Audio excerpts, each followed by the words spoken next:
Yo Matchmaker PH, David Benavides, ang monster ng Mexico. Dito nga po ay pag-uusapan natin ang kanyang huling laban kontra sa former champion na si Alexander, ang isang Ukrainian fighter.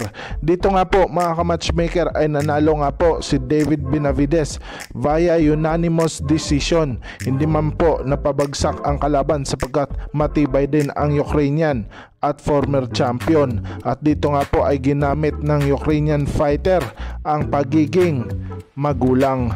Dito nga po ay masabi natin na malakas talaga itong si David Benavides, ngunit parang hindi na masadong nadala ang kanyang power sa timbangan ng light heavyweight. Dito nga po ay nanaig ang mga monster na ito sa light heavyweight at parang gusto nilang magkaroon ng unified champion.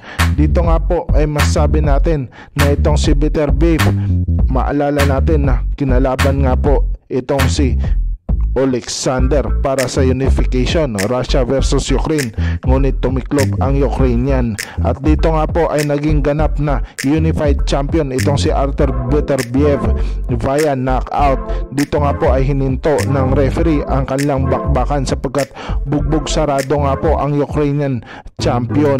At dito nga po masasabi natin na sobrang lakas talaga ni Beterbiev, kalog talaga ang panga kapag matamaan itong si Alexander.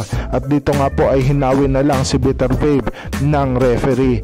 Dito ay masasabi natin mga ka-matchmaker, kung maikukumpara natin ang lakas ni David Benavides versus Beterbiev, ay parang malakas talaga ang light heavyweight at heavy puncher na Russian. Kaya naman dito ay nanganganib itong si David Benavides kung maglalaban sila. Ang tanong mga ka-matchmaker ay kaya-kayang tanggapin ito ng monster. Nagsalita nga po itong si Bivolsky.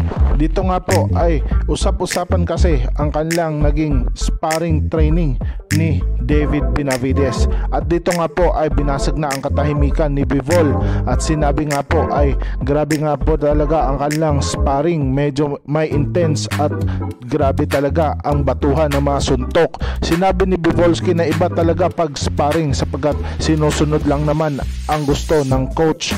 At dito nga po ay malalaman natin sapagkat nung naglaban nga po sila ni Canelo Alvarez ay binugbog lang si Cinnamon, naging Mamon. At dito nga po ay masabi natin na malakas din itong si Beterbiev. At dito iba rin ang galawan ni Bivolsky, parang kukunin ka talaga sa malulutong na suntok. Kahit malikot pa ito si Bivol, grabe din ang mga patama, accurate talaga. Kaya naman dito ay mahirapan talaga itong si Benavides sa light heavyweight.